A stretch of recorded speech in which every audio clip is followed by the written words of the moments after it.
नमस्कार। इस समय की बड़ी खबरों से आपको करने खबरदार, मैं हूं श्वेता सिंह।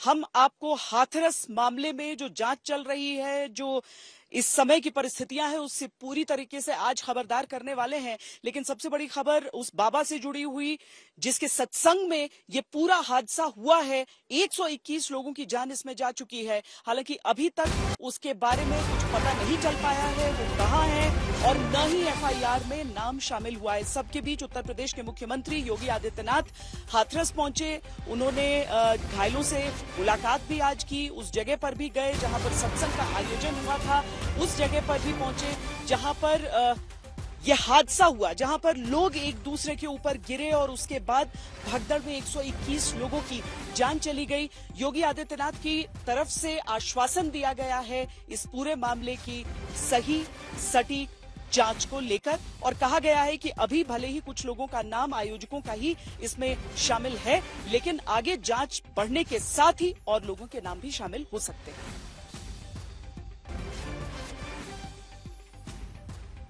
इस पूरी घटनाक्रम के लिए हम लोगों ने एडीजी आगरा की अध्यक्षता में एक एसआईटी गठित की है, जिसने अपनी प्रारंभिक रिपोर्ट दी है। और इस घटना की तह में जाने के लिए उनसे कहा गया है, बहुत सारे ऐसे पहलू हैं जिन पर जांच होनी बहुत आवश्यक है। अब तक प्रथम दृष्टया जो थी हमारी कार्रवाई ये थी कि राहत और बचाव के कार्य को आगे बढ़ाने के बाद आयोजकों को पूछताछ के लिए बुलाना, घटना के बारे में, हादसे के कारणों के बारे में उनसे भी पूछताछ करना, और फिर घटना की लापरवाही और जिम्मेदारों की जवाबदेही भी इसके लिए तय करना, जिसके लिए पहले से ही एफआईआर यहां पे दर्ज हो चुकी है। इसके लिए कार्रवाई आगे बढ़ रही है। देखिए, क्योंकि एफआईआर एप्लीकेशन परमिशन के लिए जिन लोगों ने दी थी, प्रथम दृष्टया पहले एफआईआर उनके खिलाफ होती है और इसके बाद फिर उसका दायरा बढ़ता है। ये सभी अन्य लोगों के दायरे में आएंगे, जो भी इसके लिए जिम्मेदार होंगे वो इसमें आएंगे। अब एफआईआर जो है वो मधुकर नाम के एक सेवादार के खिलाफ केवल दर्ज की गई है। आज तक संवाददाता बाबा के मैनपुरी आश्रम भी पहुंचे और साथ में इस आरोपी के घर भी। क्या है उनकी रिपोर्ट में, देखिए। बाबा अंदर है कि नहीं? नहीं है, कोई नहीं है यहाँ पे। बाबा नहीं है? नहीं। नहीं तो फिर इशू मत बनाओ कोई बात का, ठीक है ना? जहाँ घटना हुई है वहाँ पहुँचो, ठीक। ये वो तमाम लोग हैं जो कह रहे हैं कि बाबा अंदर नहीं है। ये रात भर से इसी आश्रम के अंदर थे और बाबा को अंदर जाते देखा, लेकिन बाहर निकलते किसी ने नहीं देखा। लेकिन उनके सेवादारों का दावा है कि बाबा अंदर नहीं है। ये देखिए, आपको नजारा दिखा रहे हैं आश्रम के अंदर का। तमाम गाड़ियां अभी भी हैं और इस आश्रम में जो लोग हैं वो मौजूद हैं, गाड़ियों का काफिला है, लेकिन बाबा सामने नहीं आ रहे हैं। बाबा का नाम एफआईआर में नहीं है, लेकिन अगर बाबा वहां पर पहुंचे हुए थे, प्रवचन देने के लिए पहुंचे थे और उनके चरणों की धूल लेने के लिए वहां पर 100 से ज्यादा 117 लोग धूल में मिल गए, उनकी जान चली गई, तो जाहिर सी बात है कि नैतिक जिम्मेदारी के तहत बाबा को सामने आना चाहिए। संत के तौर पर कम से कम उनको दुख जरूर व्यक्त करना चाहिए कि कम से कम कष्ट है उनको कि इतने लोग उन्हीं के भक्त थे, उन्हीं के श्रद्धालु थे, लेकिन बाबा अंडरग्राउंड है, बाबा भी सामने नहीं आ रहे हैं। और आप देख सकते हैं ये जो घर है, ये घर देव प्रकाश मधुरकर की है, जो प्राइम अक्यूज्ड है हाथरस में जो दुर्घटना घटी, जिसमें 121 लोगों की जान अब तक चली जा चुकी है। ऑर्गेनाइजर में शामिल थे ये, इनकी जिम्मेदारी थी कि सारी चीजों की आयोजन सही तरीके से करे, और फिलहाल ये यहाँ से फरार है।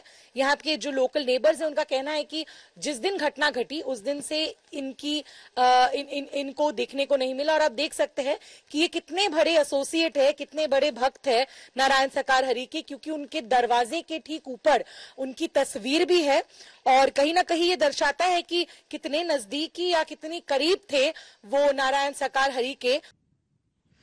तो भक्तों का पहुंचना, भक्तों का शीश नवाना, लोगों की श्रद्धा आपके प्रति, ये तो सबको अच्छी लगती है, लेकिन उन्हीं भक्तों को मरता छोड़कर जो बाबा फरार हो गया, उसका आपराधिक इतिहास भी हम आपको बताते हैं। आज तक के पास वो कॉपी है जो साल 2000 में गिरफ्तार हुआ था साकार विश्व हरि भोले बाबा आगरा में, जिसे चमत्कारी उपचार अधिनियम के तहत दर्ज केस में पकड़ा गया था। इस तरह बाबा समेत 7 लोगों की गिरफ्तारी हुई थी तब। हालांकि बाद में साक्ष्य के अभाव में कोर्ट ने सबको बरी कर दिया था। हम आपको सीधे लिए चलते हैं हाथरस, जहां से हमारे संवाददाता अरविंद ओझा इस समय हमारे साथ जुड़ रहे हैं।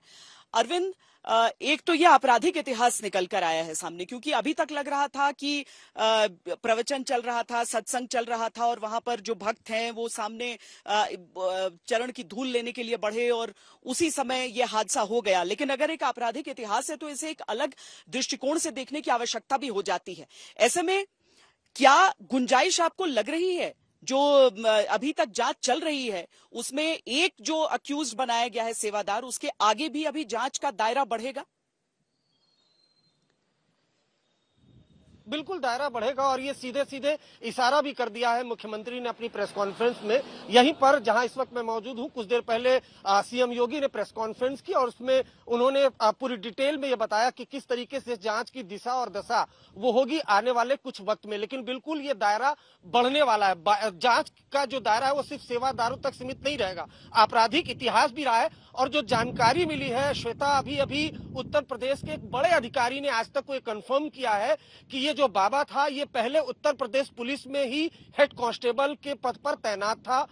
इटावा में भी ये लोकल इंटेलिजेंस यूनिट होती है उत्तर प्रदेश पुलिस की, उसमें भी तैनात था। उसके बाद वीआरएस ले लिया था। अब वीआरएस किस वजह से लिया था, क्या उस दौरान भी उसके ऊपर किसी तरह का कोई संगीन आरोप लग रहा था, उस वजह से वीआरएस लिया था, ये भी जांच कर रही है उत्तर प्रदेश पुलिस। लेकिन 2000 में इसके खिलाफ आगरा में एफआईआर दर्ज हुई थी अंधविश्वास फैलाने की। एक बच्ची की मौत हो गई थी और उसको कहीं न कहीं जिंदा करने की बात थी, जिसके बाद आगरा में काफी बवाल हुआ था। उसमें सूरजपाल उर्फ भोले बाबा गिरफ्तार हुआ था, 7 लोग गिरफ्तार हुए थे। हालांकि साक्ष्यों के अभाव में अदालत ने बरी कर दिया था। लेकिन अब सिलसिलेवार जो आपराधिक इतिहास है वो भी निकलता जा रहा है। यानी उत्तर प्रदेश का एक हेड कांस्टेबल कैसे वीआरएस लेता है और सालों बाद वो बाबा बन जाता है और उसके बाद कहीं ना कहीं देखिए आस्था जरूर है लेकिन ये पाखंड का खेल चल रहा है। स्वयंभू बाबा, स्वयंभू भगवान बनने की कोशिश है। और पूरी डिटेल में सीएम ने बताया कि किस तरीके से जो लोग, जो भोले भाले लोग वो विश्वास कर रहे थे, चरणों की धूल लेने के लिए जा रहे थे।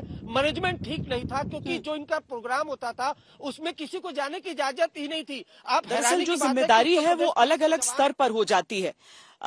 अरविंद जो जानकारियां दे रहे हैं, ये सारी चीजें समझना इसीलिए जरूरी हो जाता है कि एक हादसा अगर होता है तो उसे आप अकेले एक हादसे के तौर पर नहीं देख सकते हैं, उससे पहले की बातें और इस समय जो जांच की परिस्थिति चल रही है वो भी देखना है। आज तक जब से यह हादसा हुआ है तब से हम आपको बता रहे हैं कि किस तरीके की लापरवाही रही है। 121 लोगों की जान चली गई है और आपको ध्यान होगा कल रात भी हमने जिस तरह के रिपोर्ट्स आपको दिखाए थे उसमें हमने आपको बताया कि कैसी खामियां रही हैं, लोगों को ले जाने में अस्पताल तक कैसी दिक्कत आई है, प्राथमिक भी उपचार के हिसाब से अगर चीजें देखी जाएं तो वहां पर किस तरह की कमी रही है।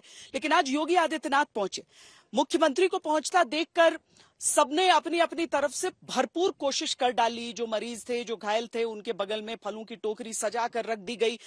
बात यह है कि इस तरह की चीजें अगर अब की जा रही हैं तो क्या उन लोगों पर भी कार्रवाई होगी जिन लोगों की तरफ से चूक है, जिन लोगों की तरफ से ध्यान नहीं दिया गया है पूरे मामले में?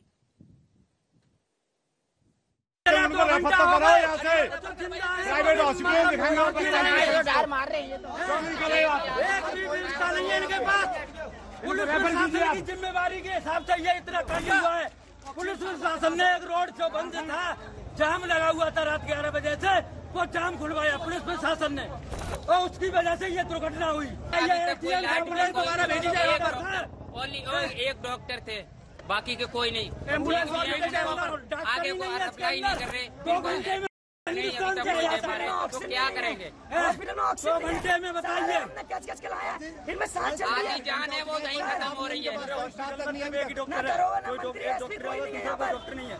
नहीं कोई ऑक्सीजन है, कोई ड्रिप लगा रहे, कोई सीरियस होगा उसमें ड्रिप लगा दे। 1.5 घंटा हादसे को हो गया, अभी का कोई सीनियर ऑफिसर यहाँ पे मौजूद नहीं है, न कोई सीनियर डॉक्टर यहाँ पे। सीएमओ साहब अभी तक आए नहीं है, कोई सुनने वाला नहीं है, कोई रेफर करने वाला नहीं है। एफआईआर दर्ज कर ली गई है आयोजक के खिलाफ, लेकिन इसके साथ ही ये भी जानना जरूरी है कि क्या उन लोगों के खिलाफ भी एक्शन होगा जिन्हें भनक नहीं लगी कि इतनी बड़ी संख्या में भक्त बढ़ गए, यानी 80,000 जिनके लिए इजाजत ली गई थी उनकी संख्या 2 लाख से अधिक हो गई। उत्तर प्रदेश के मुख्यमंत्री योगी आदित्यनाथ जब वीडियो कॉन्फ्रेंसिंग के जरिए जनता की सुरक्षा के लिए प्रशासन को चौकस रहने वाले निर्देश देते हैं तो अधिकारी दिखाते तो यही है कि सब कुछ बहुत अच्छे से समझ रहे हैं, लेकिन Anupama Kulshreshtha ADG Agra zone, Shalabh Mathur IG Aligarh range, Chaitra V commissioner Aligarh मंडल, आशीष कुमार डीएम हाथरस, निपुण अग्रवाल एसपी हाथरस, इन 5 चेहरों से आज सवाल है कि आखिर क्या इन 5 लोगों ने अपनी जिम्मेदारी ठीक तरीके से निभाई? अगर हाँ तो फिर कैसे 100 से ज्यादा लोगों की जान गई, और अगर नहीं तो क्यों नहीं अब इन लोगों पर कार्रवाई की जाए? सवाल इसलिए क्योंकि अब तक ये तो पता चला कि सत्संग खत्म होने के बाद भगदड़ मची, हजारों की भीड़ कीचड़ में गिरी तो भगदड़ मची, लेकिन हजारों लोग अचानक क्यों दौड़े या भागे? इससे पहले चश्मदीद शानू कुमार से सुनिए।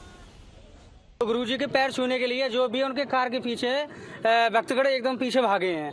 जैसी कार यहाँ से चली गई है तो एकदम भक्तगण वापिस जैसे लेटे हैं तो कोई सिर झुका के पैर उनको स्पर्श कर रहा है, कोई कुछ कर रहा है। जब वो चले गए तो जैसे पब्लिक एकदम रिटर्न हुए तो एक दूसरे पर गिरे हैं, और जो रपटन थी पानी की तो तुरंत एकदम रपटन पे एकदम वो गड्ढे में गिरे हैं। जब एक गिरा है तो एक दूसरे को उन्होंने पकड़ा, सेवादार भी थे, उन्होंने भी एक दूसरे को पकड़ा के निकालने की कोशिश बहुत की, लेकिन अचानक एकदम एक दूसरे के ऊपर गिरते गए। हाँ, और कुछ बुजुर्ग थे, उसमें कुछ लड़कियां थी, कुछ तो दूध पीते बच्चे भी हैं। भीड़ ज्यादा थी लेकिन गिरे कैसे? इसे समझने के लिए आपको एक पुराना वीडियो बाबा के सत्संग का दिखाते हैं। दावा है कि ये वीडियो 1 जुलाई का ही है। इसमें भीड़ देखिए बाबा के लिए कैसे जुटती है। क्या इस भीड़ को संभालने वाला इंतजाम आयोजन समिति और प्रशासन ने किया था? क्योंकि यही भीड़ दावा है कि जब हाथरस में सत्संग खत्म हुआ तो बाबा के पैर की धूल पाने के लिए दौड़ पड़ी। और ये भीड़ बाबा के लिए कैसे दौड़ती है, इसे आप राजस्थान में बाबा के सत्संग के एक दूसरे पुराने वीडियो से समझिए। इसमें देखिए कैसे बाबा के पीछे तो सुरक्षा कर्मी दौड़ते हैं, लेकिन जनता को संभालने वाला कोई नहीं होता।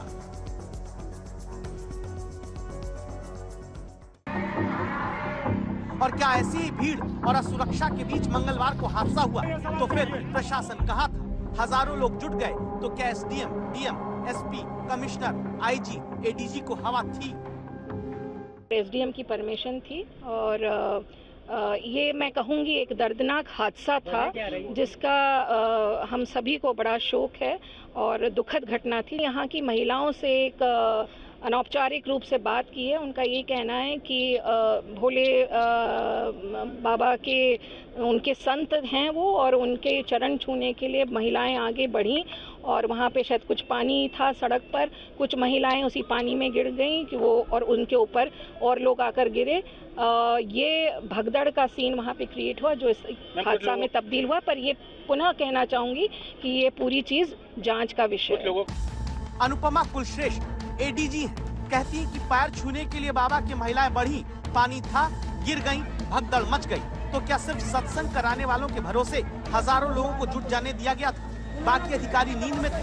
ये दस्तक इसलिए क्योंकि कमिश्नर तो और भी कहानी बताती है। वहाँ पे जो कीचड़ भरी थी कार्यक्रम के उपरांत, जो भीड़ निर्गमित हो रही थी कार्यक्रम स्थल से, वहाँ पे कीचड़ में कई लोग फंसे और गर्मी के नाते सब लोग पानी के जहाँ पे स्रोत था वहाँ पे जाने के लिए त्रस्त थे या उमस के वजह से बचने के लिए तो कर रहे थे। उसके लिए जो भी वहाँ पे जो घटनाक्रम घटी है इसकी वजह से ये इतना बड़ी मात्रा में ये हादसा घटा। बताइए, आयोजन स्थल पर कीचड़ था, गर्मी थी, जनता परेशान थी और प्रशासन को कुछ पता नहीं था। सब कुछ सत्संग वालों को परमिशन देकर भूल गए थे उत्तर प्रदेश के अधिकारी। तभी तो डीएम परमिशन तो बताते हैं लेकिन आगे जांच का झुंझुना पकड़ा देते हैं। भोले बाबा का समागम हो रहा था, जिसमें जब समागम अंत हो रहा था तो उस समय अत्यधिक उमस के कारण जब वहां से लोग निकलने को हुए तो उस समय ये घटना कारित हुई है। इसकी परमिशन एसडीएम साहब द्वारा दी गई थी और इसमें एक प्राइवेट आयोजन था जिसमें कि पूरी ड्यूटी कानून व्यवस्था और सुरक्षा के लिए लगाई गई थी और इसमें बाकी व्यवस्था जो अंदर की जानी थी वो स्वयं उनके द्वारा की जानी थी और इस संबंध में उच्च अधिकारी द्वारा एक उच्च स्तर पर एक जांच कमेटी भी गठित की गई है।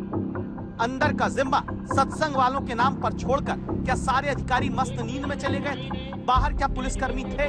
दावा है सिर्फ 40 पुलिसकर्मी के भरोसे अनगिनत लोगों को जुट जाने दिया गया था। इन्होंने इतने आदमी नहीं बताए थे, इस वजह से पुलिस प्रशासन ने अपनी सहायता नहीं दी और पुलिस प्रशासन थी भी थी, इतने पुलिस वाले भी नहीं थे कि जितनी यहाँ पे जनसंख्या को देख के इतने होने चाहिए थे, इतने नहीं थे। न पुलिस पर्याप्त। 121 मौतें, हजारों सवाल और सियासत। विपक्ष की तरफ से सरकार से, प्रशासन से सवाल पूछे जा रहे हैं और तब यूपी सरकार की तरफ से ये जवाब दिया जाता है कि ये सब जानते हैं कि किस नेता से और किन नेताओं से बाबा के संबंध थे, तो मुंह न खुलवाएं। देखिए, कुछ लोगों की एक प्रवृत्ति होती है कि इस प्रकार के दुखद और दर्दनाक घटनाओं में भी वे राजनीति ढूंढते हैं और ऐसे लोगों की एक फितरत है कि चोरी भी और सीना चोरी भी। यह हर व्यक्ति जानता है कि सज्जन के फोटो किसके साथ में है, उनके राजनीतिक संबंध किन के साथ जुड़े हुए हैं। तो स्वाभाविक रूप से आप लोगों ने इस बात को देखा होगा कि पिछले दिनों रैलियों के दौरान इस प्रकार की भगदड़ कहां मचती थी और कौन इसके पीछे थे, और मुझे लगता है उसकी तह में जाना आवश्यक है। जो लोग निर्दोष लोगों के जीवन के साथ खिलवाड़ करते हैं और उनकी जवाबदेही भी इसके साथ तय होगी। सीएम के जाने से किसी की जान वापस नहीं आने वाली है। ये अगर उनके अंदर दुख था, सरकार के अंदर दुख था, तो पर्याप्त इंतजाम करने चाहिए थे प्रशासन के और पर्याप्त इंतजाम करना चाहिए था अस्पतालों में, दवाई में। आज सरकार के पास क्या है?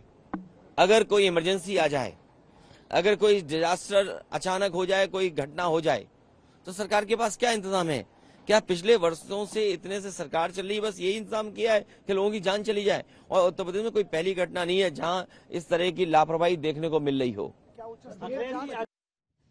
खबरदार में अभी के लिए इतना ही। देश और दुनिया की बाकी खबरों के लिए आप देखते रहिए आज तक।